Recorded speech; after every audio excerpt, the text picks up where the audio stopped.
linebackers of the Kansas Jayhawks.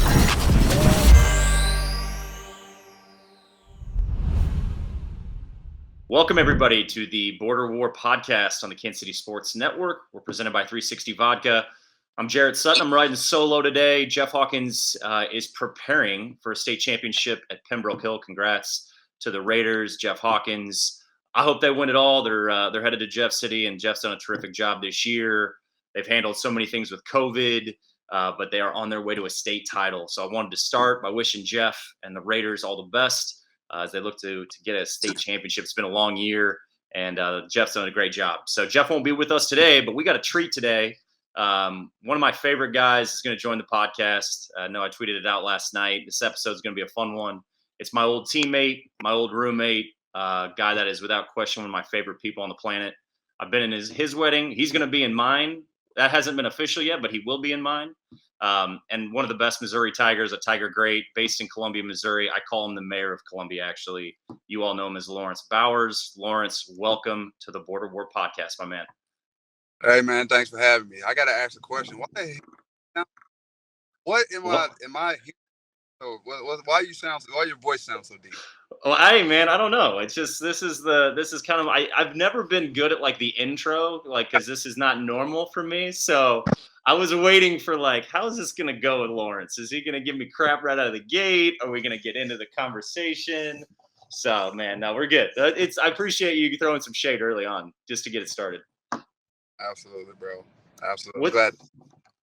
Yeah, so I just want to get started by I know there's a lot going on right now around the Missouri program. Just so you know, Bo, like Border War podcast, we talk about Mizzou, we talk about Kansas.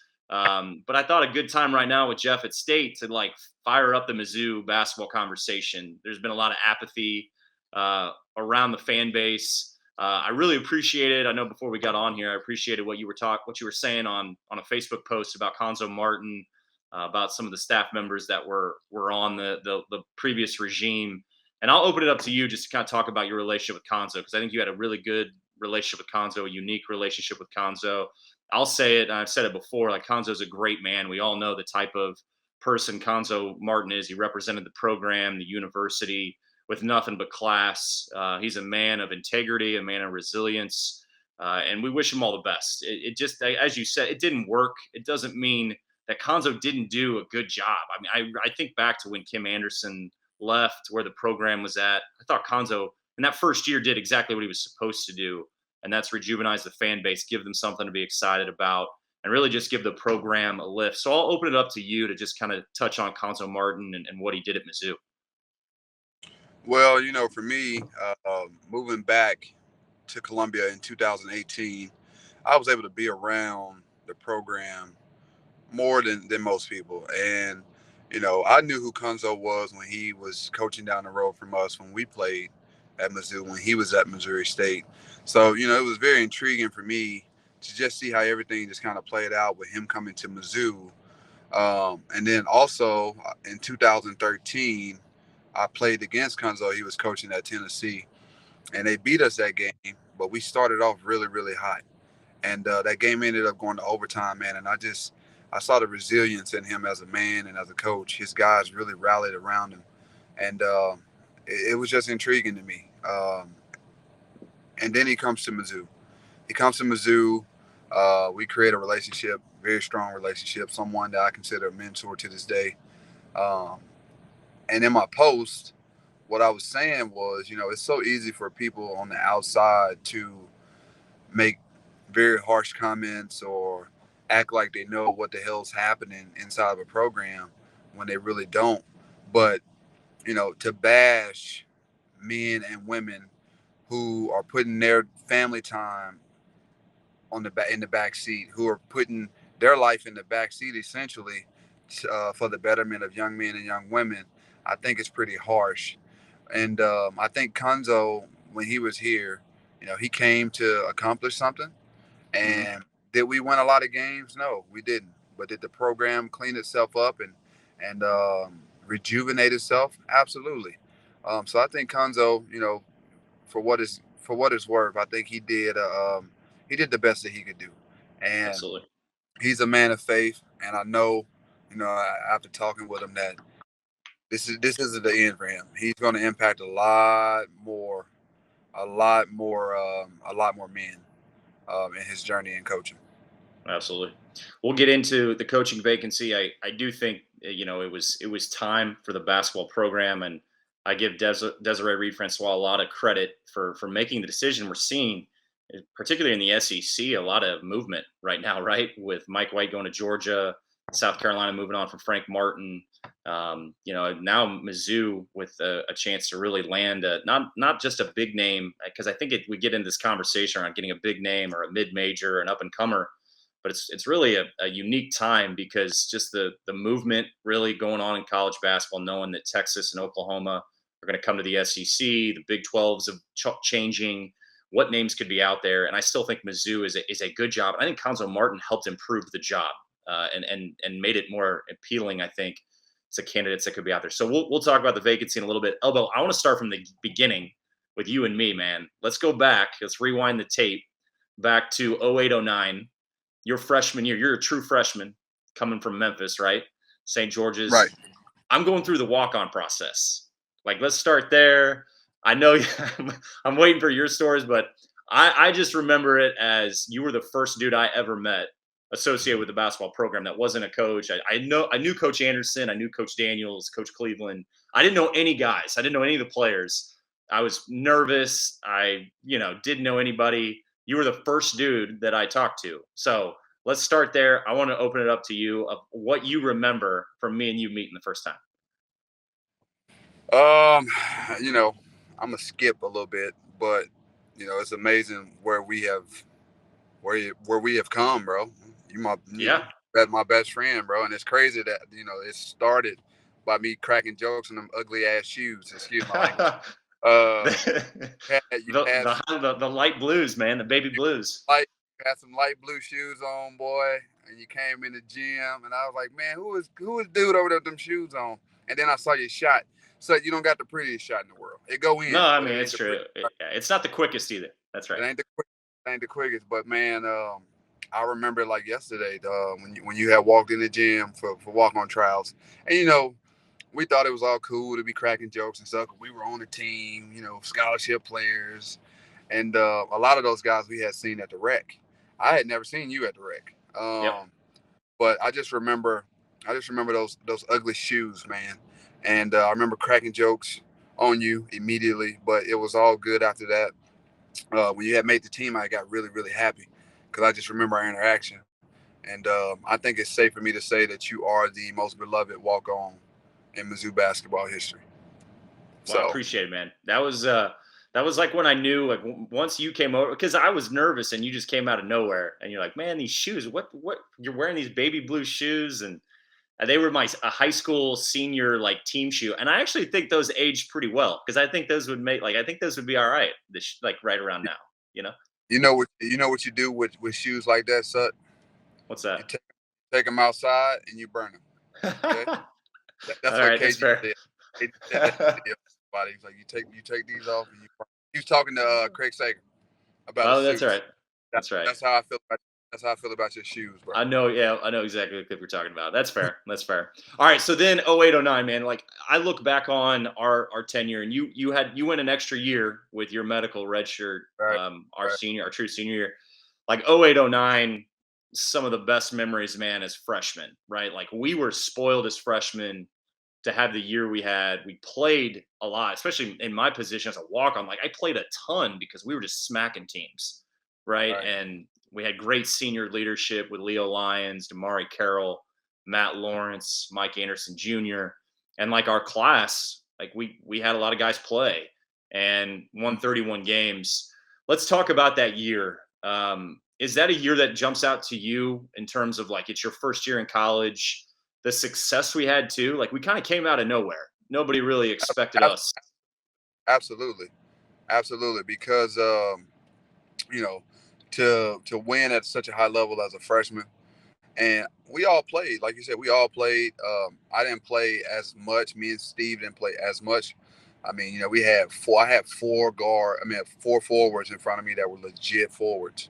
I think that was huge for me from an individual standpoint because it made me realize how much harder I had to work. I had DeMar Carroll, who was a first round draft pick. I had Leo Lyons, who I still would tell anybody to this day is the most talented player I've ever played with for his size.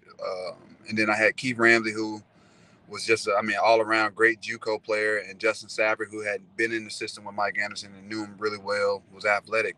So for me, the success that we had, it really just put things into perspective for me. I knew that I had to get stronger. I knew that I just had to continuously work hard to be a better player if I wanted to see the floor. Because nowadays, kids have 1 year as a freshman, they don't play much, they transfer. Back then, I didn't think I was going to start until my junior year, potentially, maybe even senior year. So I put my head down, I worked. So from '08 to '09, in that '08-'09 season, it really put things into perspective. But we had so much fun, bro. We created an unbelievable bond. That was the Elite Eight year. '08-'09 is by far, I would say, even though I didn't play much, my favorite year in college. Absolutely. I totally agree. And not taking away from like the 2012 team with the 30 wins. Like that was a great year and a blast. But just something about '08-'09. I know it's because we went, far, but it just felt like we had every piece. And the Memphis win jumps out. Like that is one of my favorite wins. Marquette Me too. Marquette was big. Being from Yeah. Memphis, I was home and talk crap, so that was great. Well, and Elbow, like that's a legit question too, man, because like back then too, like a lot of schools still looked at you as a player, and you were coming off the bench playing limited minutes. I know you were a little bit banged up too going into that Memphis game, but you were doing a lot of media and a lot of, people were asking about you. It would have been easy for you to transfer too, to go play more minutes. Was there anything that you can touch on of like why you stayed? Was it the bonds you had with all of us? Was it Mizzou? Absolutely. Was it Coach A? Absolutely. What was it all? Absolutely, bro. I think my answer right now is going to encompass everything you said. I think, obviously, Mike Anderson was like family. I mean, he knew my family. He knew my family before I was born. He recruited my uncle to Arkansas. I used to go see my uncle play when I was 1 year old. Mike Anderson was assistant coach. So that right there. Then number two, I don't quit. Simply put, I don't quit. It got tough, but like I said earlier, I put my head down and I worked and I worked and I worked because I knew the type of player that I could become, but I knew that I had a lot of improvements to be had. So the last thing absolutely would be the bonds I had with you guys. I came in with a class of 5. We were very, very close, and then we added you. Even though you were a year older than us in terms of school, you were part of my class. We came in together. Yep. And, I still have incredible relationships with pretty much everybody from my entire class. Kimmy and you and Steve and I don't talk with Miguel Paul as much, but I mean it's love. You know what I'm saying? Yep. So to run away on you guys for my own personal deal back then just didn't seem right, and I'm glad I didn't because every year, even that freshman year, I didn't play much, but the games I played over 10 minutes. 16 against Kansas State, 16 against Oklahoma State. So Colorado. I'm sorry. The games I played, that really helped me understand. Okay, look, if you just stay here and you work, it'll be all right. So running away back then just wasn't the answer for me, and I'm glad I didn't because I felt like that was consistent improvement year in. Every year after my freshman year. I think you would agree with this. I give Mike Anderson, TJ Cleveland, Matt Zimmerman, Jeff Daniels, Melvin Watkins a ton of credit because and back then, different era now than we're currently in right now in college basketball. But I always preach player development. I think it's with any job, but at the Mizzou job, like you better be able to develop players. And I do think the staff, particularly, I just have this vision of Coach Z, like getting on us every day, even in the off season of like, are you in the gym, right? Like putting in the time, weights with Coach Dietz. Like we lived in that gym, man, all the time. And we knew why we were there. We Right. knew why we were, and we figured out a way to have fun, to really embrace the process, and we still have fun, man. That's the biggest thing. Like it's easy to get so consumed in work, but you still got to realize we're 18, 19-year-old dudes So we figured out a great balance between working our tails off and still enjoying the college life, and having coaches like Matt Zimmerman, uh, who's, I'll say it, who got on my nerves sometimes. Just his personality, he came off as obnoxious at some point, but and I love Coach Z to death. We talk all the time, but he really had the best intentions for us, and player development is huge. I think just as important as a head coach, just as important a head coach is, the assistants are equally as important. Yep. So I totally agree with you, man. That 08-09 year was just special, and our class was just it was special, bro. It was special. Yeah, it was. And I think like the relationships and bonds we made, like it just that was I remember Marcus Denman going to USA basketball that summer. I think it was after our junior year maybe. And he spent some time with a lot of players from all over the country. And I remember him coming back in the locker room, and he got back and we were kind of asking him, about how that was, and what he learned, and we were kind of picking his brain one day. And I remember him saying, and Marcus, he was kind of a guy you would joke around with. He was still, tough, like hard-nosed dude, kept it real. But I remember him saying, like, man, what we have here is a lot different than other places, is a lot of the feedback he got. And I thought that like really jumped out. And that was after our third year. And I want to hit on that, not to just kind of fast forward to our junior year, but Coach A recruited a specific style, a specific type of player, right? Like yourself, Keith Ramsey, that fit how we played, that fastest 40.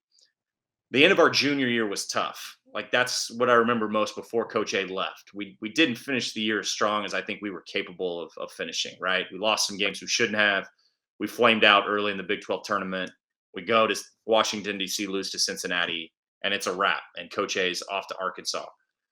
I think me and you, I think it's safe to say, took that the hardest, seeing Coach A go. I think we had not to say that other guys didn't have a great relationship with Coach A by any means, but I felt like for me, it was very hard. He gave me a chance and brought me to Mizzou and gave me a scholarship. And like, I just had a bond with him that was really unique. I know you had your own relationship, obviously dating back to when you were a kid. What do you remember most? Because we just talk about, the transferring and it's just a different time now. Now it's completely different too, with coaches leaving, players leaving, but that was very difficult. And for that like week that we didn't have coaches, there was a lot of unknown. What do you remember most about Coach A leaving and the feelings that you were feeling at that time? Well, obviously that was one of the tougher moments in my life, believe it or not, man, because had Coach Anderson left potentially a year earlier, I might have went with him, right? Yeah. Right. Super committed. I was super committed to Coach A. Still to this day, talk to him probably once every two months, just on some, out of just based on the merits of our relationship that grew so much when I was a young dude. When he left, I had to weigh a whole lot because I was super invested into Mizzou, right? I was super invested into Mizzou, which is similar to a situation right now with a kid at Mizzou named Kobe Brown. I met with him the other day and I told him it's the exact same scenario, bro. And but I say that to say this. It was tough for me because number one, what we had accomplished with Coach A. And when he left, I understood why he left. I mean, it was, at the moment I was hurt, but I understood why he left. It was home. Some things just weren't correct on the back end of things, not dealing with us as players, but when he left, man, it just completely shattered me. But I stayed, I stuck around, and then here comes Coach Hafe. Coach Hafe comes in, very good X's and O's guy, know the game. Coach Hafe was good for us. He really was. Coach Hafe was a good coach. So I think, looking back on that, do I wish Mike Anderson would have stayed? Absolutely. But I also got to give credit to Coach Hafe. I turned into a completely different player under Coach Hafe. So there's always pros and cons to every situation. It's just a matter of, do you embrace change and do you make the most out of change? And that's what I did. And, like I said, this is off topic, but I hope the same happens with Mizzou's best player right now, Kobe Brown. I hope he can learn a little bit from how I dealt with that, because we talked about it, and hopefully he'll stay. Yep. Perfect example, just for you in particular. Coach Haith comes in after Coach A leaves, and again, there was a little bit unknown, right? Like there was the Matt Painter conversation came up, right? That we might be getting Coach Painter. Yep, and Yeah. that didn't end up happening. And then we hire Frank Haith, and I'm with you. Like I give Coach Haith a ton of credit for what he did that like spring semester, that summer, just us in workouts and individual workouts, and then in the fall, like everything. He kept certain things tight with us. That there were things that he kept that he didn't try to change, and then he just tried to implement his system and his style. And I mean, the detail too, and the offensive mind that he is, I think really helped us a ton. We go win 30 games, but let's start obviously before the season starts. You go down with the ACL injury, and I'll just say this: like we have you that year, we add an eighth guy to the rotation, and I think we're a Final Four team easily. Because I think your skill set was very unique to us, and you were part of us. Like you said, you were our class. So I mean, the familiarity, the comfort, like knowing your game, and you being able to play off of Mike Dixon, Marcus, Kim, Ricardo. Like you had a great, I think, skill set in terms of versatility of what we could have added. We had to go small when your injury happened. We had to put Kim to the 4. What would you say, I guess, about that, the start of that season? I mean, obviously it was so hard to see you go. It was, I remember the morning after when we knew that you had tore the ACL, and it felt like total deflation before the season even started. Like the air kind of got sucked out of the room because you were our boy and we knew you were done for the year. And we were losing a huge piece of our team, both on the floor and off the floor. What was it like for you to go through that? And just the beginning of how that year and knowing the role that you were going to play on that team. Well, I think it's human nature to replay, the events of 2011, 2012 for me, because number one, that was one of the more successful years in Mizzou basketball history. And I felt like I was a part of it, but I wasn't there on the court physically. When I tore my ACL, I mean, besides, some rough patches in life growing up, um, which weren't too rough, I guess. That was probably the hardest thing I had to ever overcome. Mm-hmm. Being out, because people think that it was just the basketball aspect. Like, yeah, I think if I was on that team, that could have been the Final Four team. Although playing small ball worked out in our favor for the most part. Absolutely. Yep. It didn't work out in our favor for the most part in the most crucial game, though. So you always think about, like, man, the what if? Dang, what if I was playing? And because that team, we had a chance. We were a well-oiled machine. We had chemistry. Frank Haith came in and did a good job, keeping the cohesiveness. But I was more so hurt, man, that I wasn't going to be able to finish my career with you guys. You know what I'm saying? Yep. I think that's what really hurt me the most. Now, I had a chance potentially to pursue, playing in the NBA. I was on draft boards just based off pure versatility and athleticism. And that was taken away from me too. So 2011, 2012 was just extremely hard, man. But there's a blessing and a curse in all situations. There's a lesson to be learned in all situations. And what I learned with that was anything that is so positive in your life can be taken away from you like that. Right. So what did I do? I shifted my focus to my academics. And thank God I did. Right. Because now, being so attentive in areas outside of basketball, especially when I was hurt, it has afforded me a really good life. Like I moved back to Columbia. I'm actually in a role now that, is very up my alley that I think I'll be successful in.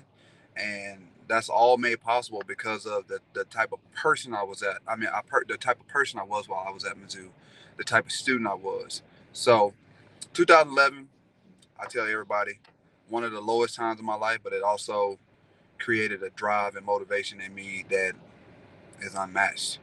Yep. I want to hit on, I think, what is the biggest piece of your development going from that year. Then we lose to Norfolk State. We go 30-5. Incredible year. Tough way to end the year. But I think all year, man, like you coming back from that injury, like you changed your body. Tador Pandoff and I knew were like boys, right? And he changed your body, right? To see you as a senior, so where you were as a freshman, man. I mean, you were a grown man by the Yeah. time you're lacing them up and you're making the change from the Big 12 to the SEC. You're the team leader. Your class is gone. You got Phil back. You got Mike back.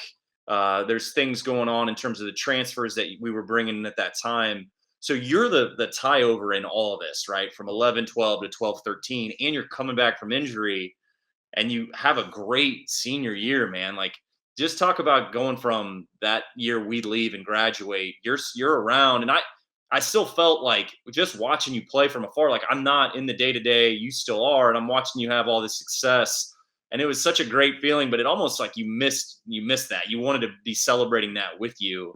But what was that like? I just am curious, like how that went that whole year, and what maybe was different about that than when we were there. What was different was that I had 7 other new guys.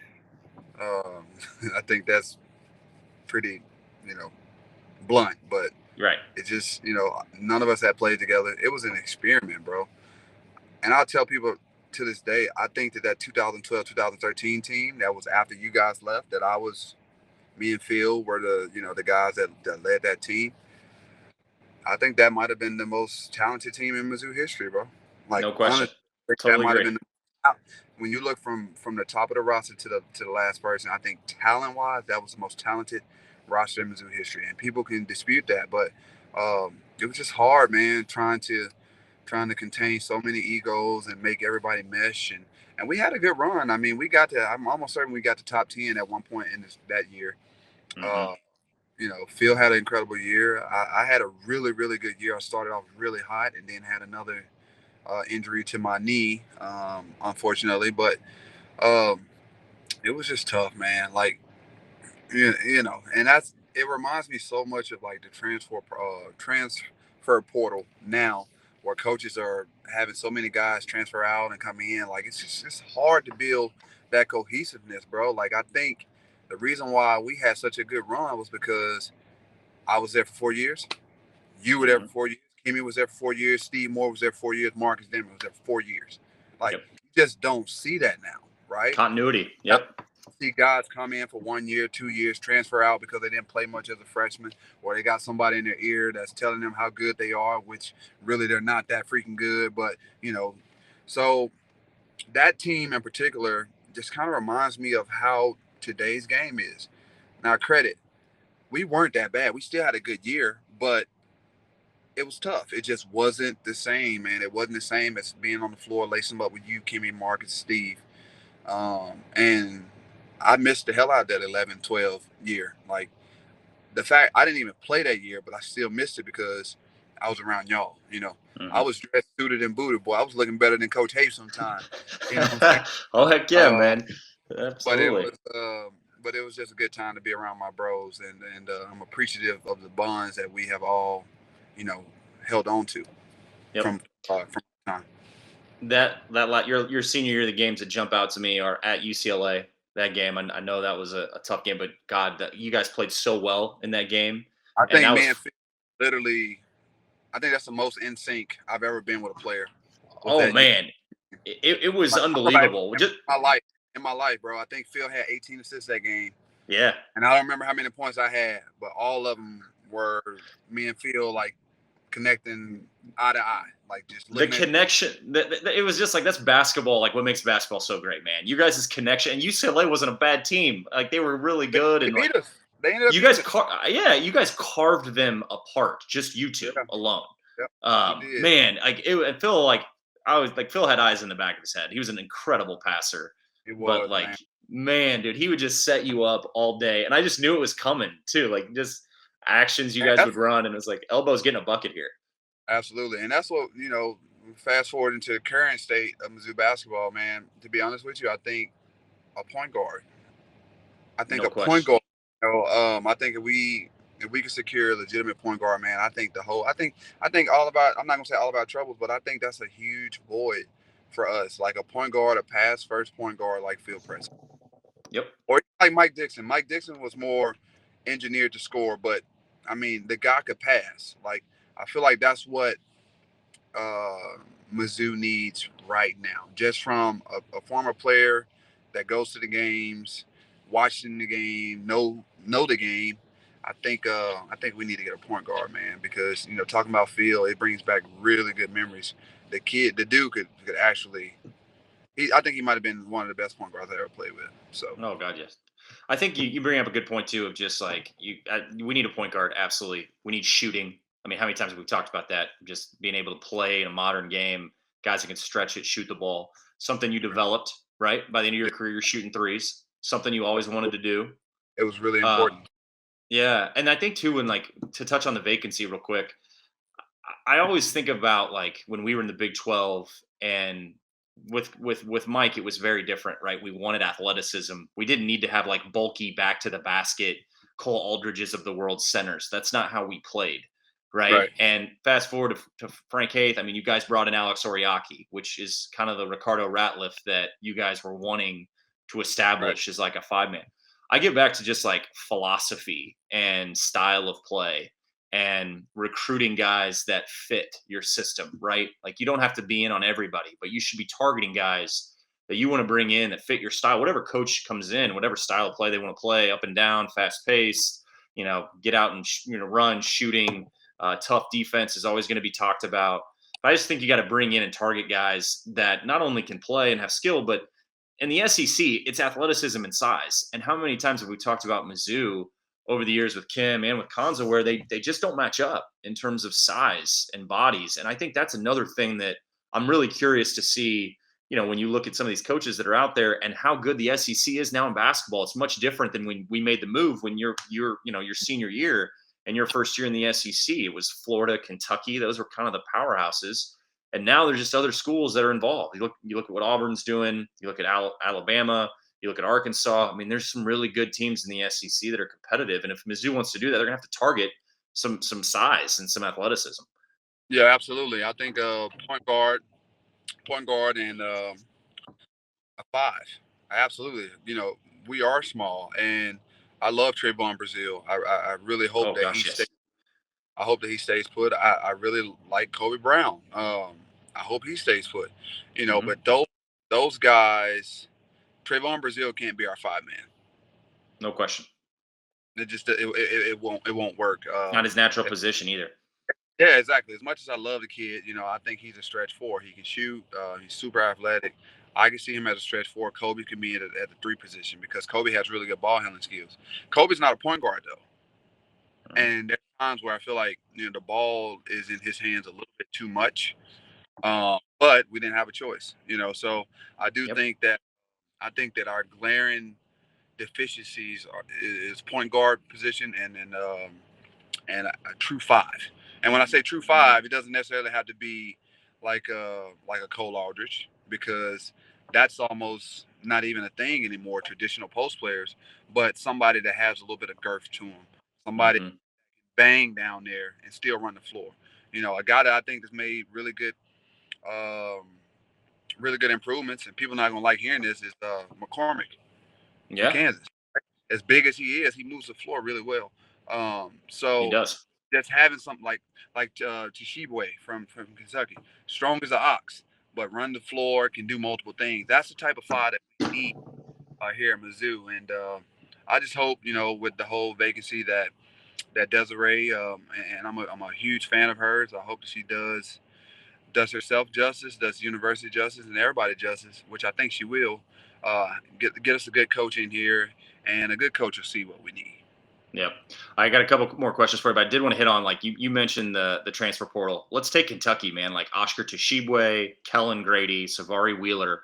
Like those are 3 impact players that make Kentucky Final Four legit, right? Like so much is made of Kentucky in recruiting, and I get it, right? Ty Washington's a great player, freshman, one and done type player, but they landed players in the portal, and it just feels like now you got to have a coach that understands the modern business, like understanding NIL, understanding the portal, understanding you're gonna have to coach every player different, and there's gonna be maybe some maintenance with some guys, right? That Right. you're gonna have to deal with. It's part of it. And if you're recruiting them and they're coming to Mizzou, that and you want to talk about family and you want to talk about trust and communication, you got to be able to work with guys. And that to me is another critical component I'm really interested to see. I hope Desiree, I know she will, is trying to really understand that part of it too, because we're just moving in a totally different direction in college basketball. I did want to get your thoughts though on like NIL, right? It wasn't around when we played. I know you're learning more about that world, and it is a lot of unknown. We're 1 year into it. Like it's just different now to me. Like when you think about times in Columbia when we were there, we had it humming. So did football. I mean, I think that was some of the best years in Mizzou athletics history under Mike Alden. Right? Football was Absolutely. rolling and basketball was rolling. It's ideal. Absolutely, man. I mean, think. Go ahead. Go ahead. No, I was just say think about you in college with NIL. I was broke. I was broke. And we all were, man. We all were. Man, We're like, come on listen, now. Obviously, there's some jealousy that creeps in from time to time, thinking about how the NIL landscape is now. But yeah, man, back to what you were saying. Football team was always top 25. Basketball team was always top 25. The economy was thriving. You had record attendance and enrollment. The nightlife in Columbia was great. Like times were just great, man. Like small businesses were thriving. Mizzou Arena, 15,061 fans every game.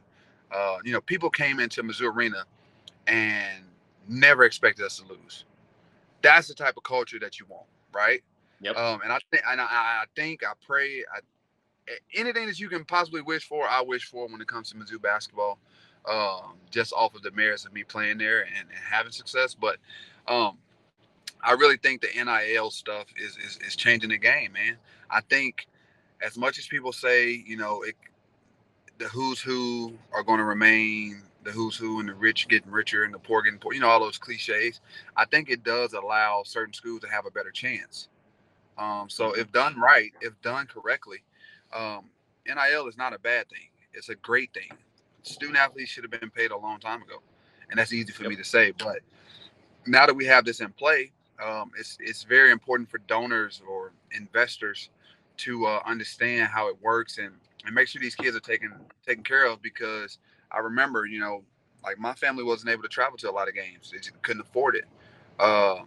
There's a lot of kids that come from really harsh situations back home where money is one of the biggest stress causers in their lives, because they're talking to mom who's struggling, dad's not home, or I'm just giving scenarios. But now we got a chance to show these kids, okay, hey, you're not just providing entertainment for us. We care for you. So let me put something in your pocket, send home to your mom, make sure she's fine.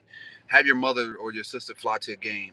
It's a lot of things that you can do. And people think that NIL, some people are against it because players shouldn't be getting paid or whatever. But if you really think about it, players should absolutely get paid, because every university in the country benefits from the labors of their student athlete. Yep. And I believe hugely in NIL, which has led me to actually take a job in the field of NIL to try to fight for athletes around the University of Missouri.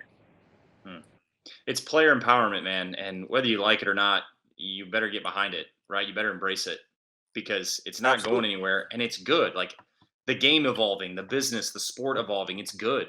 I mean, it's really good. And you're talking about trying to keep athletes now from going to the G League Ignite, from going to Overtime Elite, right? From, you're trying to level the playing field, obviously, but there's going to be other means for players to try to go make money, and they should. They're extremely talented. And I always give like the Jabari Brown example, man. Like, remember Jabari was just a killer and probably left school for financial reasons. Like he needed to do that at the time, right? He had to get family from Oakland. His dad was, in bad health, and he felt like he needed to go do that. And you had to commend him. He might have gone back, you never know, but those things still exist. Those are out there. So I did want to get one more question in, because I know you got to go, but give me your top 3 dunks at Mizzou, because I know Nebraska is going to be up there, right? I like the Nebraska was the most vicious dunk. That was nasty. That was the one that was over. It was McCray, whatever his name was. McCray. Yeah. He was 6'8", and then you had Diaz. He was 7'1". Went over the top and boomed it on both of them. So that's my number one. You rocked it back too. It was full extension back. That was my number one. I think number 2 would be freshman year ESPN top play of the other day. Ooh. That was Matt Lawrence threw Matt. me the worst alley-oop. Actually, he didn't throw me the worst alley-oop. You threw me the worst alley-oop, but that's another story. True story. True story. Matt Lawrence threw me a pretty bad pass for a lob, and I had to reach back with the opposite foot off the wrong hand and still somehow, some way put it in. Length. So Your length, dude. That was nasty too. Exactly. So that was number 2. Number 3 would easily have to be the dunk that made every man a Wildcat hate me for the rest of my college career. So that reverse double pump against Kansas at the end of the game. And that was in, JT Tiller passed me that ball. He was a senior. So that was our sophomore year. Yep. I thought so that was like right obviously in front of our bench. And I knew you were going to do something. I didn't know you were going to do that though. Yeah. Like I didn't know you would bring that out there. I thought you were just going to do like one of your like one hand hammers, and you did. You rocked it back and reversed it. And I was like, dang. And that whole place just exploded after that. 1561, bro. That number was embedded in me, bro. I don't know. I might go get a tattoo tomorrow on my chest. 61. Man. You know what I'm saying? Mizzou Arena, man, was great back then, and I really hope to see it get back to how we used to have it. So. Yeah. So last question. I mean, obviously the vacancy. Last question.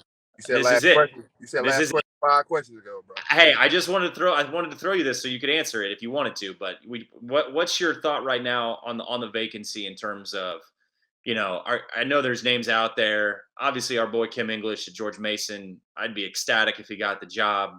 I think his track record as a head coach is going to be high. He's been a great assistant. He's recruited. He's a great teacher. He's got great knowledge of the game. Still a young head coach, and his name's in this mix. Where are you right now? Are you just, hey, let's work through the targets. Let's see who would want the job and kind of work our way from there? I think my thing here is you have to do what's in the best interest of the University of Missouri. Obviously, like you said, there's some personal bias there. Yep. However, I really love my school, and I'm in a position now to where I could potentially impact the players that play for the University of Missouri, although I don't work for the University of Missouri. So I want the best possible hire. And if that's English, who is our boy, like a brother to us, then that's great. But it all comes down to fit. It all comes down to who wants to be here. And I think Desiree will make a really, really good decision, bro. So the coaching carousel, it's intriguing. It's nerve-wracking. But, I just hope that Mizzou comes out on top, whichever direction she ends up going. Yep, I agree. It's an exciting time. It's tough to see Konzo go, but I think there's been so much apathy around the program, and it's just great to see some excitement. People are looking forward to seeing who the next head coach will be. And man, I want that 15,000 sold out again starting next year, man. We got to get it back, man, because absolutely we're not too far removed from success in basketball and football, bro. Like, people still remember how it feels. It's not like we've been bad for 20 years. Like, we were in the Elite Eight 14 years ago. Like, I know that's not near, but, we were number 2 in the country 9 years ago. Like, so it can get back, bro. I think people still remember that feeling. And the beauty about basketball is there's not another basketball team in the state. I'm not overlooking SLU or Missouri State, but when I say that, we are the flagship school of the state, University of Missouri, and there's no pro team. So, if you can get it back rocking the way it used to be, then you have the whole state behind you, man, because we did. So there's no reason why it can't happen again. And I think this high right here is really going to propel us in the right direction. You got to be a part of some incredible environments. We both did. But Mizzou Arena Rock Impact, there really is nothing like it. It is a great college basketball environment. And I hate when people say, like, oh, it's not that anymore. Yeah, it is. You just got to get it right. That's the name of the game. You just got to win games, man. You just got to win games. People, Mike Anderson used to always tell us, people love winners. Remember you said that. Absolutely. So it is what it is, man. That's, and hopefully those same people will understand that they now they have to do their part with NIL. They have to do their part. You can want, but if you're not willing to go the extra mile to make sure that these kids are taken care of, then it's just part of it. So. Yeah, knowing yourself to look at. Elbow, I love you, man. I appreciate the time. It's always great to connect and catch up here on the pod. But just thank you for being you, man. You represent the school in so many great ways, especially around Columbia. You're a hero to a lot of people. One of my favorite guys of all time. So appreciate you being on the pod, bro. Already, bro. Love you too. My man.